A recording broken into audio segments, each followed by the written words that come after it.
What's going on, fight fans? This is Capital Combat. The name says it all. I'm Rob Jarrell, and this is my initial reaction to tonight's pay-per-view middleweight boxing matchup between Saul Canelo Alvarez and Danny the Miracle Man Jacobs.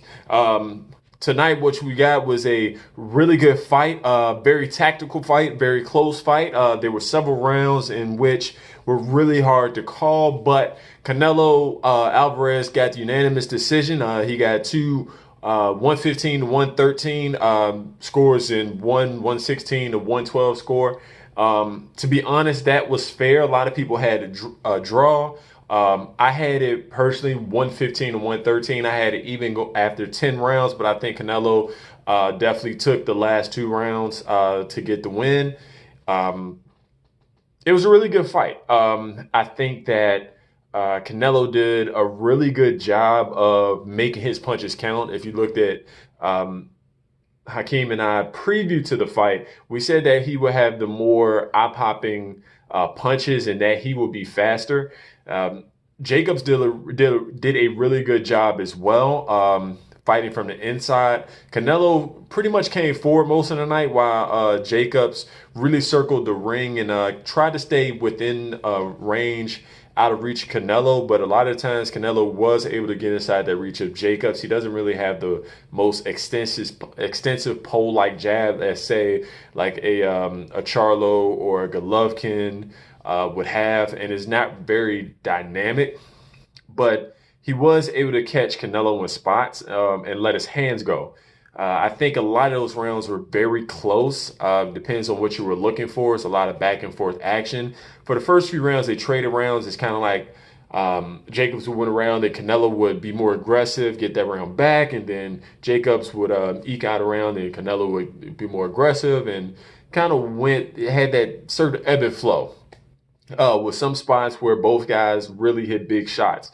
But Canelo, I think, again, landed the more accurate, more telling, more eye-popping shots. And he really, he is becoming a great defensive fighter. Again, someone that really doesn't have very fast footwork, but great upper body movement. He has very deliberate footwork going forward, stepping into his punches or stepping away and turning. He did a good job of turning Danny Jacobs.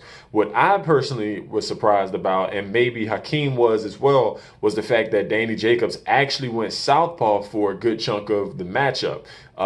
He had a more authoritative jab. I think he confused Canelo in a lot of spots, but there was some spots where he just wasn't in a position to punch because of the angle that Canelo took to escape his offense. Even though both guys had each other out of position, I think Canelo did a better job of taking advantage of Jacobs when he was out of position, and as well as countering his jab and stepping into his punches. But Jacobs did quite a bit to push Canelo back, to put him against the ropes, and to let his hands go in a lot of spots. What I noticed in this fight was that Canelo had on a knee brace on his left knee, and apparently there was some damage, there was some injury. It might have been during the training camp or dating back to the last fight, is what my sources have said. That may require some surgery, but that was pretty noticeable, which again is surprising because he did move forward the entire fight, or the majority of the fight. Jacobs did land some really good shots. He buried up his shots. Again, I'm not a fan of his jab, and a lot of times his hands were caught out of place defensively. So you really could see that Canelo took advantage of a lot of those spots. But again, I thought it was a close fight. I thought it was a tactical fight. I thought it was a smart fight by both guys, and I would have liked to see Jacobs be a little bit more accurate and take a few more chances, because when he was in there and let his hands go, he did land quite a bit on Canelo. And I think the rounds that he did win, he won solely off the second round or second half of those rounds where he did let his hands go, where he kind of rumbled on the inside and punctuated some of those exchanges, especially the big left hooks, I believe in the, I want to say in the 8th or the 9th. They were big left hooks. He punctuated, he landed, and really took that round over in the second half of the round to win the round. So tell us what you think. Hakeem's going to break down the fight. He's going to watch it one more time, break it down, bring you the full recap of what he saw. Again, this was our initial reaction. We hope you caught all the festivities of the evening. There was a big win by Virgil Ortiz. Jojo Diaz is back in the win column.